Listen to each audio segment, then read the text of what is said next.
Welcome to This Week in Real Estate with Jonathan Harmon and Bryan Nale, your local experts on all things real estate in Middle Tennessee.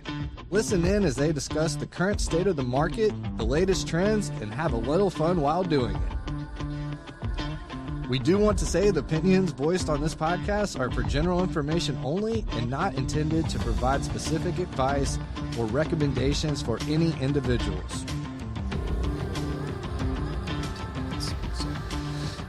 All right, y'all, we are back with another week of This Week in Real Estate with Jonathan Harmon and Bryan Nale. Yeah. Gains. Beefcake. Now we're ready. Oh, so you know the most fun, which is how all of your English teachers would have told you to say it, but I've looked it up, and funnest really is a word, just so you know. What about funner? And it absolutely is a word. Yes, it's real. Take that, Mom and Dad. This is real right here. Funner and funnest is appropriate. We've just said no. And so anyway, I'm going to say funnest. That's not very fun. No, it's not. Funner to say funnest. It's the least fun thing ever. The fun. So what would be the opposite of funner? Misfun? Would be Unfun? Unfun? Unfunnest. Unfunnest. the least funnest thing. I forgot what I was going to say. Oh, yeah. The funnest part of this show happens before the show starts. Yeah. Absolutely. Yeah. Yeah. We will not be recording any of that. No. Nope. It doesn't fit in Brian's compliance. That's why. It's perfectly fine with realtor compliance. We're not, right, exactly. Because we're not talking about schools and safe. Yeah, we're definitely not safe. Crime areas or anything. Yeah. Anyway, bless our hearts. So, welcome to This Week in Real Estate. I'm Jonathan Harmon. That's Bryan Nale. And man, I got to tell you, buddy, I am tired. You were here for a long time. I was at the brewery last night until just after midnight. Dang. We were rebuilding the tap tray area, which it needed it. But I'm tired. Also, like this is a tough market right now. Yeah. Had a deal fall through. It was an inspection situation. It's an older home. I'm just going to tell you guys because we're going to talk about this a little bit later as well.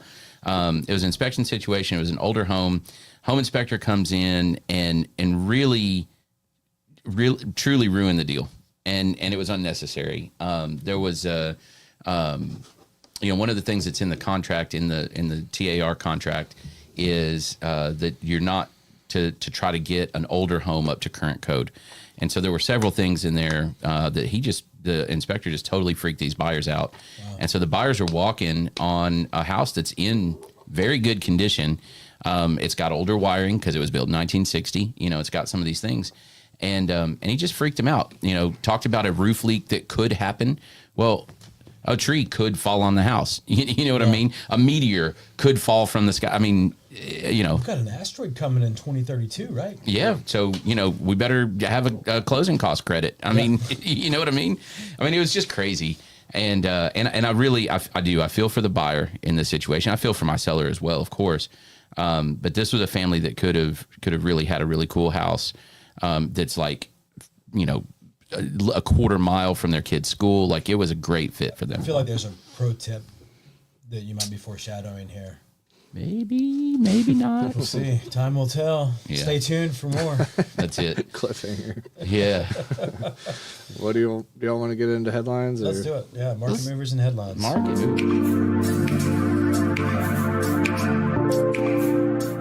All right, back to you.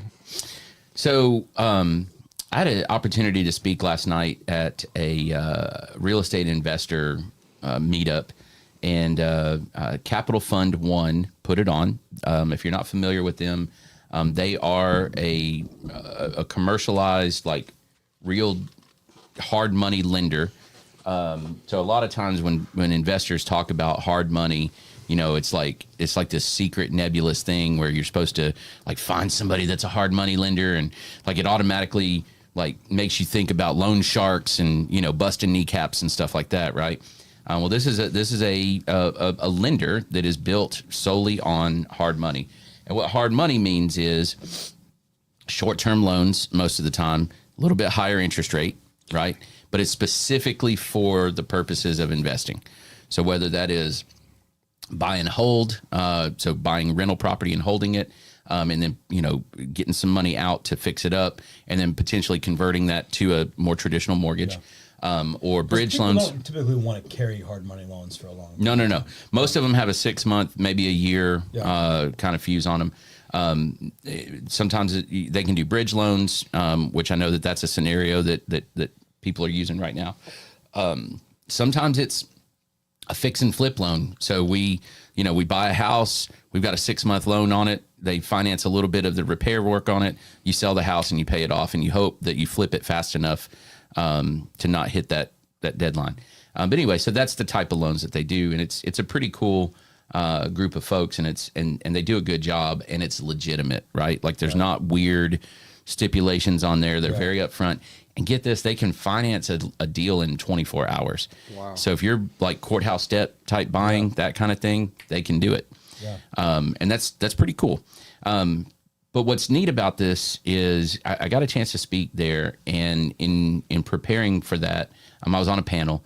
I looked up some things, and so one of the questions that was presented is, what are the emerging opportunities? Where is the opportunity for investment right now?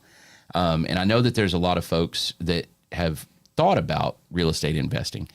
And it was good to have some validation from the other investors that were sitting up there, that what I tell people is what the people that are doing it are doing.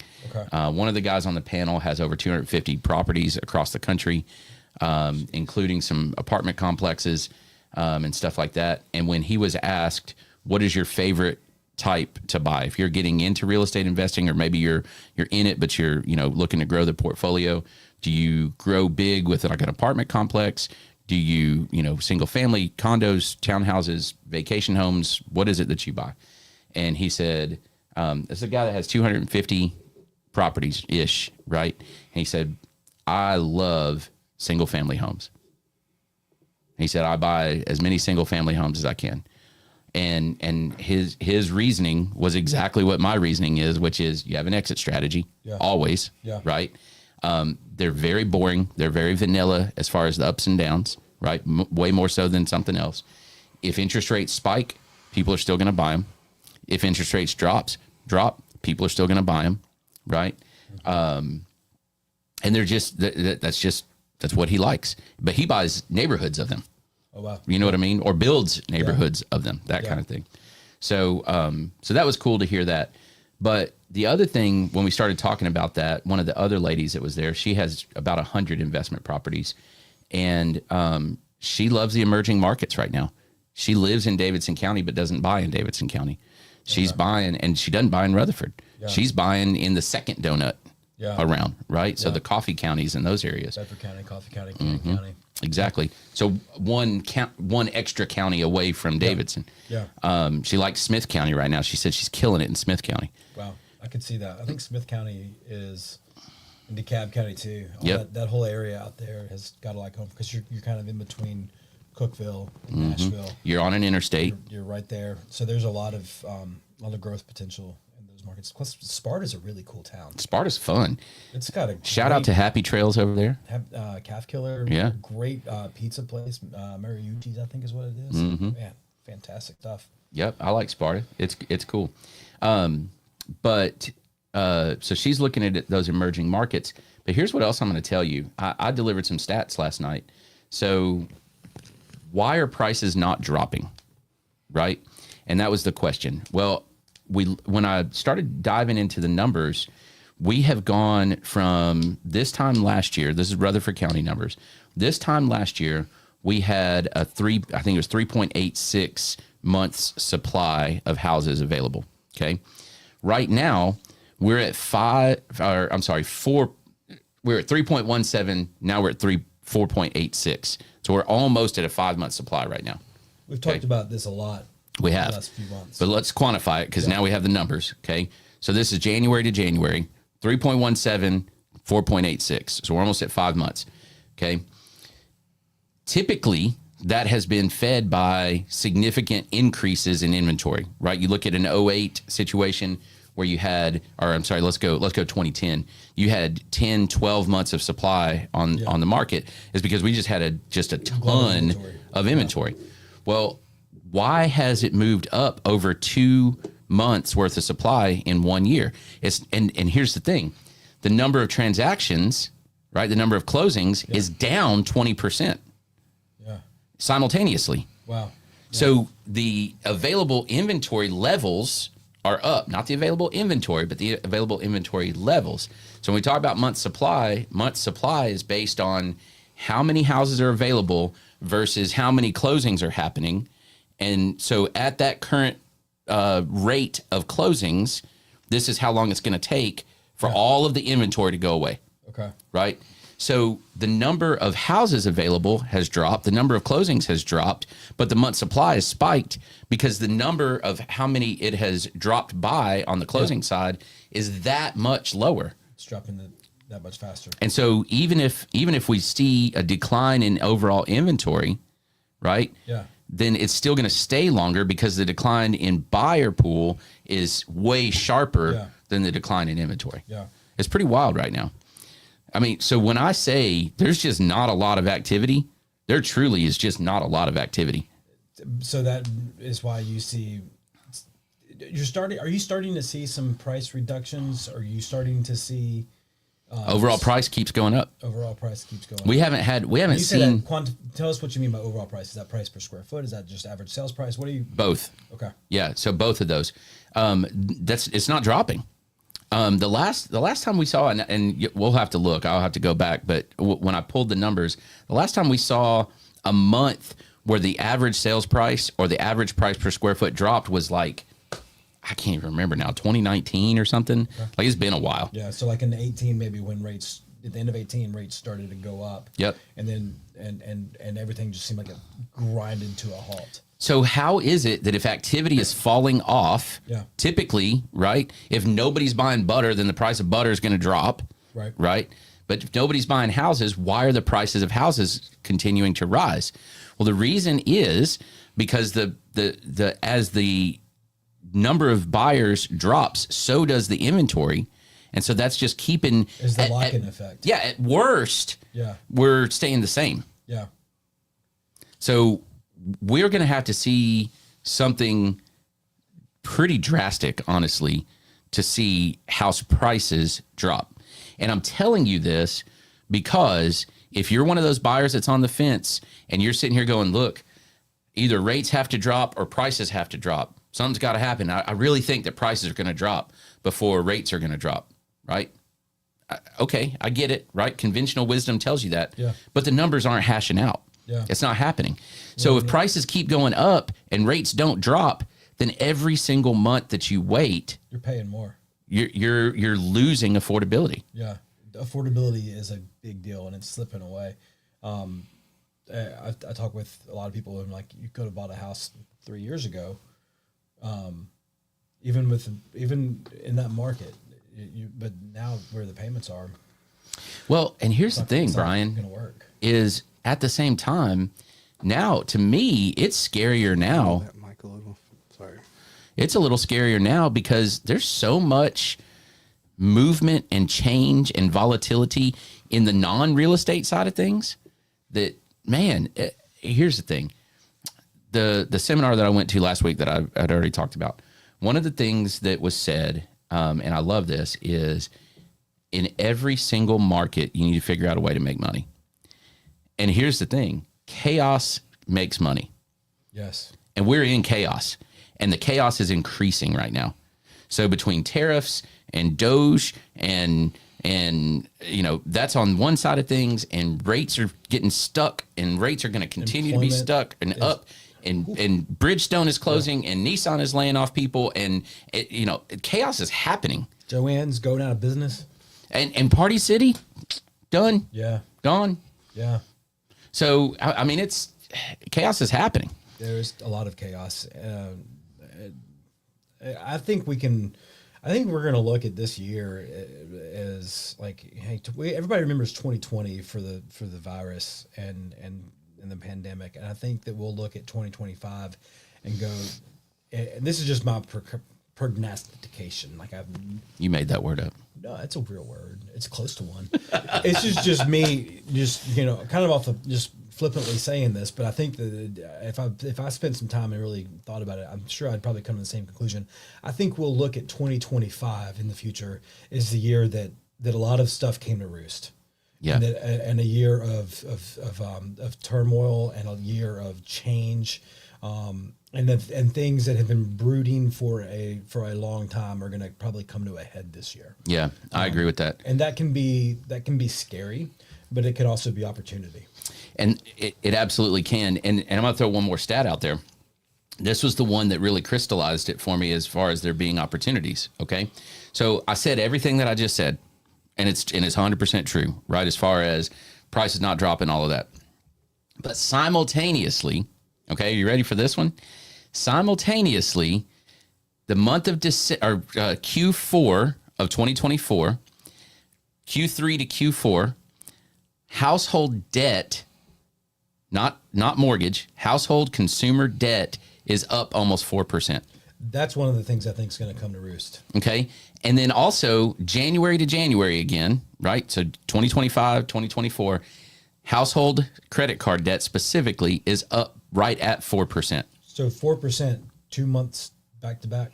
No, the first one was a quarter from Q3 to Q4. Household credit card debt went up 4%. So it's spiking. 4% in one quarter is a lot. And then you had 4% in a month. No, well, month to month. So January to January, the overall level is up 4% as well. Okay. So you look at the total amount of debt in the country. Now, so consumer spending has stayed level, but it's being financed. And so that's one piece of the puzzle. But I want you to compare that to what we talked about, 2 years ago. And that was that at that time, the amount of equity that people had in their homes was at an all-time high. Right. Or maybe it was 3 years ago, whatever it was. Yeah. The amount of equity was at an all-time high. And so in less than a 5-year span, we went from the most cash on hand, right, to a 4%, almost 4% in one quarter rise in consumer debt. That's wild, y'all. I know Shannon Wheeler listens to the show a good bit. And I think it was he that posted something yesterday, and it was or this week, and it was like, hey, having more and more conversations with families that are like, hey, when I bought my house, I could afford the payment. It was no problem. Now I'm having a hard time making my bills. And it's because, you're locked in on your payment on your home. But everything else isn't locked. But nothing else is locked. And so that payment that was affordable, if your groceries and your gas and your just what it costs to go do this, what it costs to go do that, all of those things are going up. That mortgage is not that payment is the payment's the same, but as a percentage of your... But as a percentage of your available budget, there's so much more. It's spiked. It's going. Yeah, that's a great. Or maybe it hasn't spiked. It's dropped as a percentage. Yeah, it's dropped as a percentage, but because everything else is so much more. So and wages doesn't seem like have kept up with the cost of. And we know this. You feel it. Everybody feels. Dude, this. I saw an 18-pack carton of eggs. It was $9 for 18 eggs. That's just, and 50 cents an egg, y'all. That's a case study though, because there's a reason with the avian flu, right? So like that's one thing, but it's eggs, dude. But it's not just eggs though. It's so many things. And hey, dude, if we lose a good bit of our of the people who grow our crops and provide us, I mean, we've talked a long time about how we're gonna have to go through pain. Here it is. It's coming to roost, as you said. I feel like this is the year that we see that pain. Now, what does that do for rates? We'll see. The Fed's got to walk a tightrope here because they don't want us to just tailspin into inflation. They've kept us away from it for so long, but inflation has stayed stubborn. Now you've got companies. I think you've got corporations who are reading the tea leaves of what's coming, and they're starting to get in front of it, and it's fulfilling prophecy. Here's the thing, Brian. You lay off employees, and all of a sudden now you got a household who Their consumer debt is higher than they want it to be. Yeah. They've lost one of the spouses or one of the members of the household has lost their income. And all of a sudden now people are making decisions on what bills to pay and which bills to not pay each month. The landing gear on the soft landing was made out of balsa wood.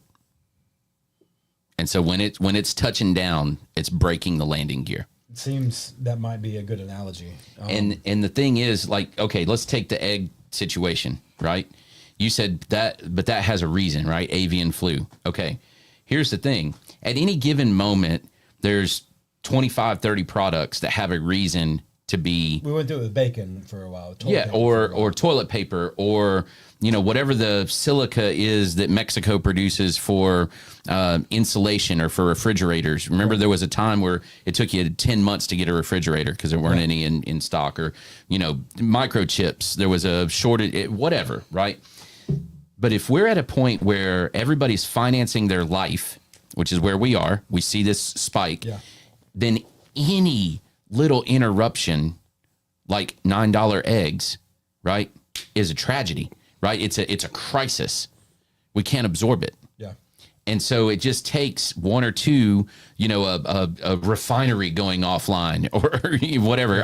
Like historically, let's think about all the reasons that one Hurricane, specific, whatever, right? There's a break in the pipeline or whatever, right? You know, save the seals and get us some oil, whatever. But I like seals, just so you know. Yeah. Save the seals. Yeah. Bless their hearts. Who doesn't? Yeah. Have you ever, anyway, I'm going to digress.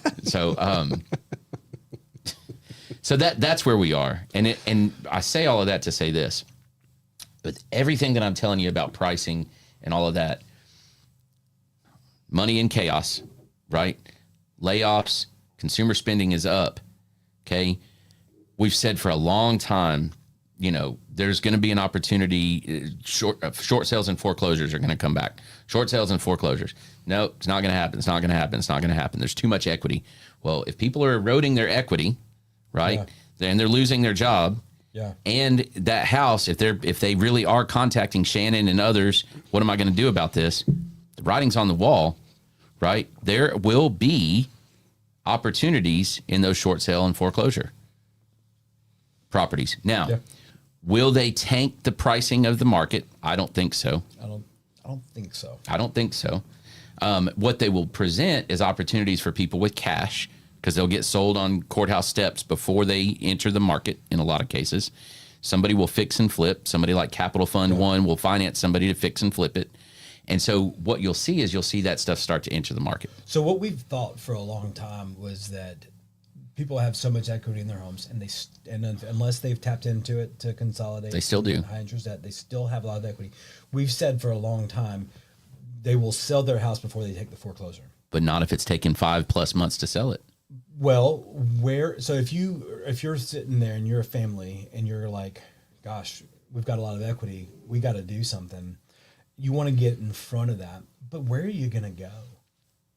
So that's the thing, is like, so you're locked in on a payment that you won't be able to replicate in the rental market in 2025. Well, yes, if you're a 3% rate, for sure. If you bought your house but you're looking at that equity going, if I could just get all this equity out, I can pay everything off and I can live a simpler lifestyle or whatever. But you have to. Where are you going to go get a house payment that's cheaper than the one that you have right now? Yeah, because if you and even if you just tap into the equity that you have, you get a HELOC or whatever. Right. Now you've added another payment. You've eroded. You've just changed it. Yeah, and you've eroded all your equity. And so that's where Dave Ramsey would tell you, be careful with that kind of stuff. Dave Ramsey would tell you not to do it because what the human, I guess it's a human nature thing.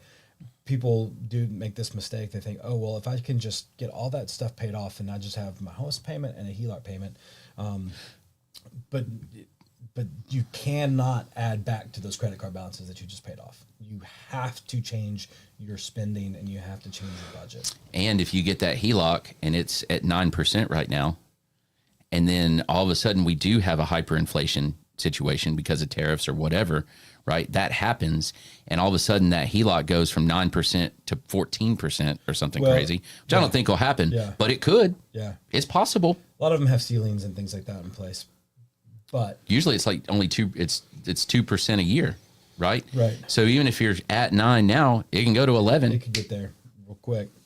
So that's it's a time, I think, right now where and what happened, as Americans start to feel this squeeze, we start to try to find ways to control our budget and our spending, and as we do that, corporations are going, doesn't look like our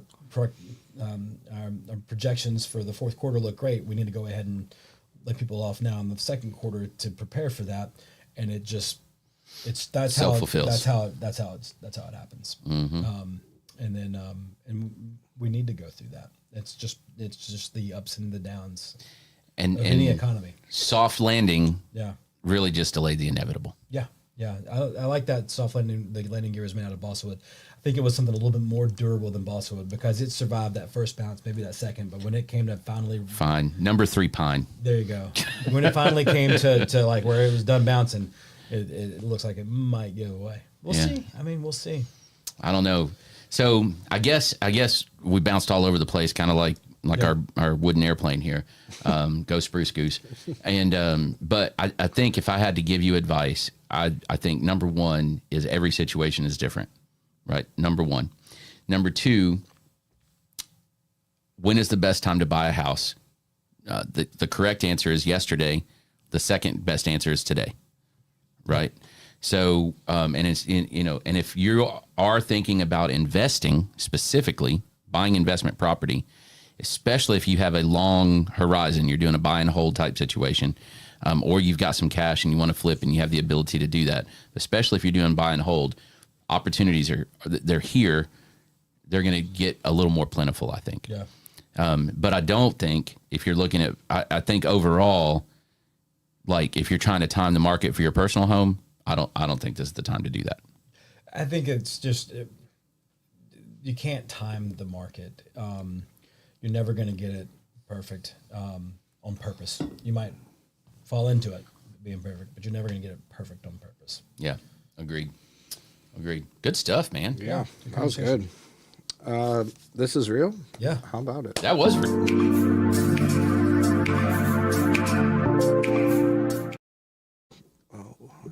Look at this. We call this one patterns. Patterns. You know what it looks like? Remember those magic eye things? Yes. Oh, I think good. if I look hard enough for this, I might see a bed Yes. popping through in 3D. I think I'm going to see Jimi Hendrix's face come in. Yeah. Or maybe Albert Einstein. I'm not sure. No, I know who. It'll be Jimmy Buffett, actually. That's whose face will pop out Is of that there. a landline phone? How the hell do you see that? On the table down on the bottom left corner. It might be. Maybe? Or is that in the pattern? There's I like think a it's a cord. landline. I do see the little cord dangling. Man, that's a tight squeeze, too. Yeah, I can't look at this anymore, Trent. This is All right. hurting my head. No. Leave it up there. Is that a Brian's door vibing out. in the back where the bed? No, it's a pull-down shade. Yeah, that's on a window. Okay. This is Harry Potter's room. This is how the Dursleys torture him. They This is terrible. There's not a lot of room to get into that bed. No. Because the front of it's covered up with furniture, and then there's like a You just got that one side. kind Yeah. of walkway to the side of it. How are you still looking at it, Brian? Okay. Let's Taking move it on. all in. You can't. There's too much there. No, Oh, it's painful. I can focus. My eyes. Look at that. My retinas are lampshade. burned. That lampshade's a good contrast. No, it's not. Kind of pulls your eye away. Another from pattern. The pattern. There's so many Yeah. patterns. Okay. All right, let's moving save on. Jonathan's eyes. Moving on. How about a shiny penny?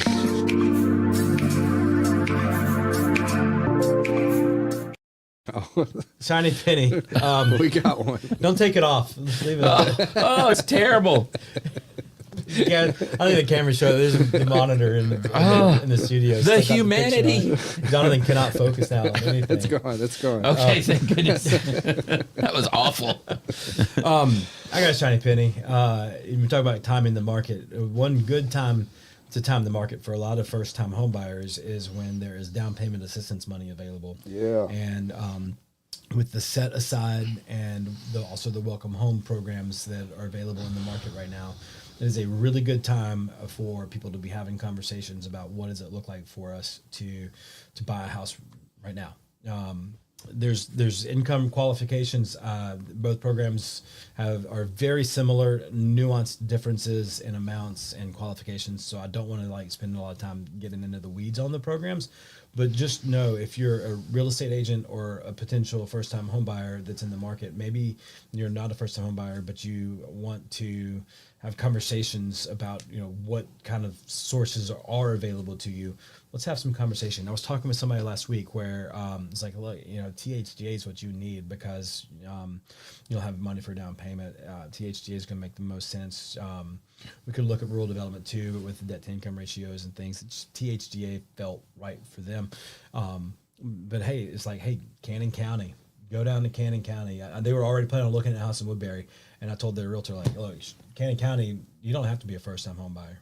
Don't show them the house in Christiana because they don't have the down payment for it. But the one in Woodbury, show it to them all day long. Show them everything you can in Cannon County because they can do THGA in Cannon County.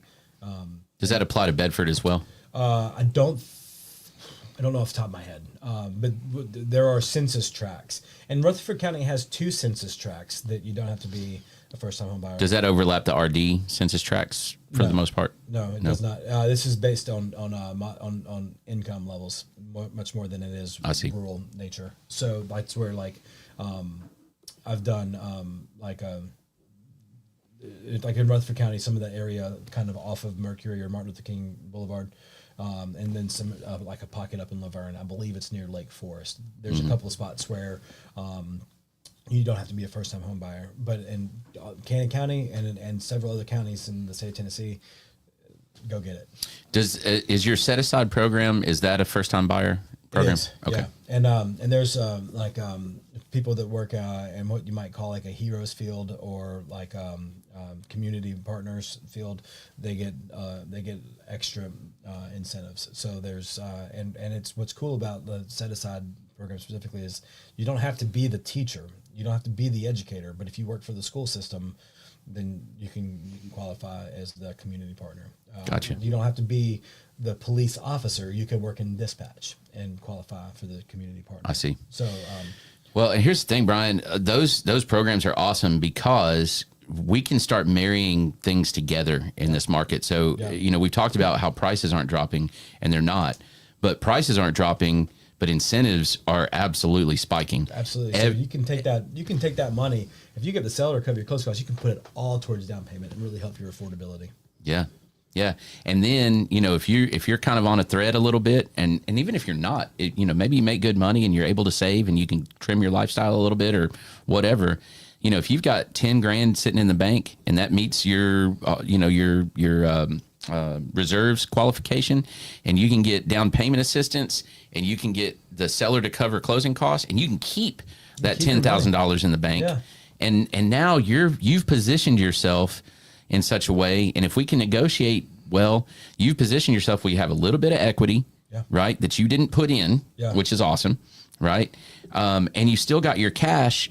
So you're insulated at least a little bit. You got a little bit of an emergency fund, and I think that if you paid attention in the first part of the show, and you're going into an economy like we might be going into, an emergency fund's more important than ever. Yeah. I'll tell you what, one of the things that we did talk about, historically, and I think we've talked about it in here, historically, you've got a 7-month supply as a buyer, is an even market. Dude, we're approaching 5-month supply. We're a little bit in a buyer's market. I think, and I'm glad you said that because that's something that we've talked about before. I feel like if we get to a 7-month supply, that may historically be even. I don't think that 7-month supply is going to be an even market. I think we get over 5. It's probably going to be a buyer's market. I agree. Doesn't mean again the prices are going to drop because new construction. There's so much of the market right now of the homes that are being sold or new construction, and the last thing builders are going to do is reduce their sales prices. They can't. But they can go out there and get a forward commitment of really cheap interest rate money. They can go out there and pay a bunch of your money in closing. Or buy 1,000 refrigerators and give everybody a refrigerator. They can do those things, but they're not going to hurt their comps in their neighborhoods. That's it. They're their own comp, and especially if they just started the neighborhood, there is a set plan for price increases that's extended for 2, 3, 4 years. They'll move the inventory. They'll figure out ways to market it. And if you're selling a house that you live in, that's your competition. So know that too. It's over 50% of the market right now is new construction. Yeah.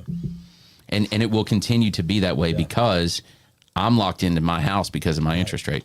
Exactly. Yep. Good stuff. Interesting. All right. There's some kind of a pro tip wrapped in there, I believe. Well, let's throw one more out there because I hinted at it at the beginning. Okay. Let's do it.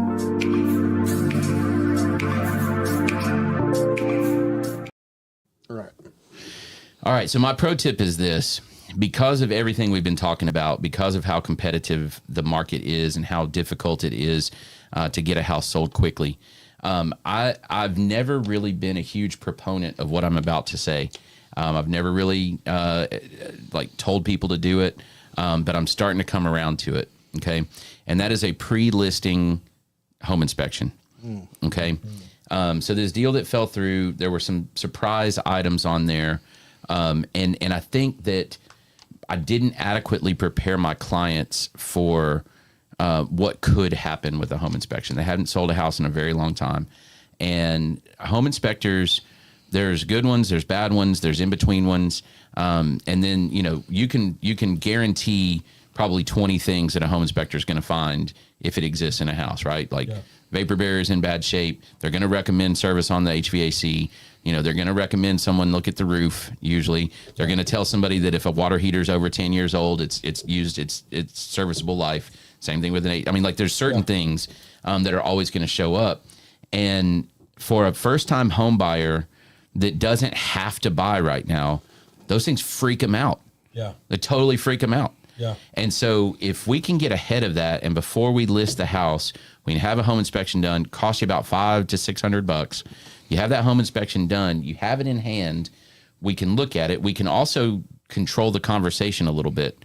We can offer that inspection to a prospective buyer and say, look, here's the inspection that we already had done on this house, and check. Here's the things that we fixed because of this inspection. Yeah. You're welcome to have your own inspection, but here's ours, and here's our home inspector's number. You can call them. Yeah. Right. That goes a long way. Yeah. It goes a long way. And, in 2020, absolutely not. Yeah. Right now, it's probably not a bad idea. Yeah. It's probably not a bad idea. Sellers, you're going to have to do a little more to get your house sold. Yeah.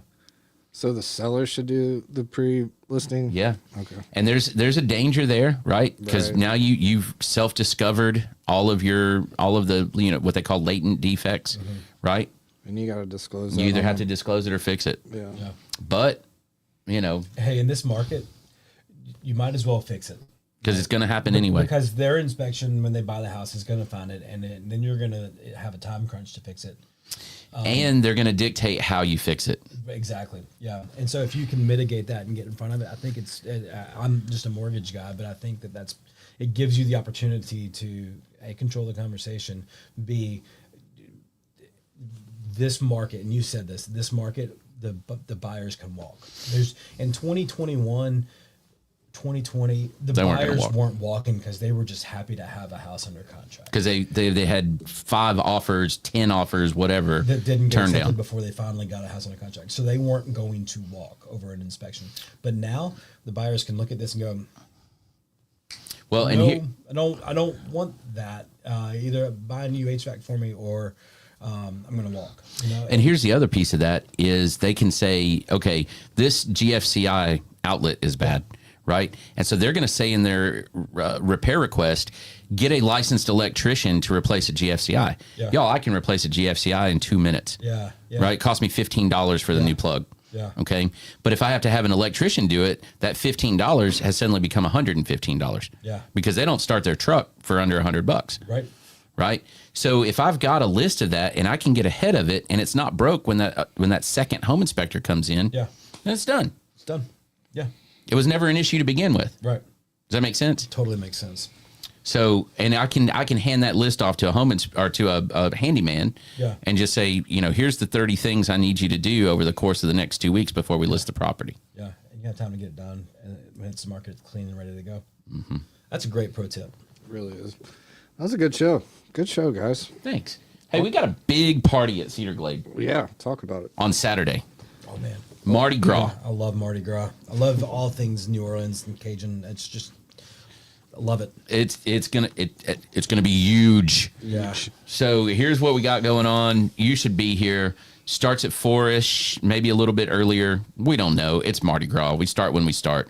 We're releasing King Bon Temps, which is a brown ale with a king cake in it. Oh, you heard that right. Yep. We've strained the chunks out. Don't worry. It's not going to be chunky.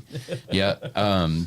And we've got Tennessee Craft Butcher making gumbo and sausages and all kinds of other Cajun food, Alligator. including smoking a whole gator, the whole thing, and laying it out on the bar for you to pick off of. It's going to be amazing. Yeah. That's Right. crazy. And we've got Mr. Bill Stieber coming in, and he's put together a blues band, and Bill plays that dirty, nasty Mississippi Delta blues, like it. just Yeah. raw and gross and wonderful. And we've got Maeve coming in, and she will be telling your future. Oh, snap. It's going to be amazing. Yeah. And I'm excited about her. She's setting up at 4:30. She'll be ready to go at 5 o'clock. The alligator's coming out at 6. Bill's going on at 7. It's going to be fantastic. It's gonna be a fun night. How do you say the line? Les bon temps brûlés, something like that. That is not how you say it. You butchered it Nailed worse it. than I would. Les bon temps brûlés. Oh, that was closer. There you go. That's better. closer. What he said. Let the good times roll. It's like that scene in Friends where Joey tries to learn French. You seen that? No. Blip, blip, blue. It's funny. All right, friends. We'll talk to you soon. Alrighty. See you on the next one. Where are we going? Out. Friends, Romans, countrymen, lend me your ears. Tu Brute. Thank you for listening to another episode of This Week in Real Estate with Jonathan Harmon and Bryan Nale, your go-to resource for all things real estate in Middle Tennessee. Be sure to like, share, follow, subscribe, and leave us a 5-star review. We will see y'all on the next one. Now for the nitty-gritty. Primis Mortgage Company is a subsidiary of Primis Bank, a member FDIC. Primis Mortgage NMLS number 1894879, BK number 1042893, ML number 1894879. As always, all loans are subject to credit approval and product guidelines. Equal housing lender.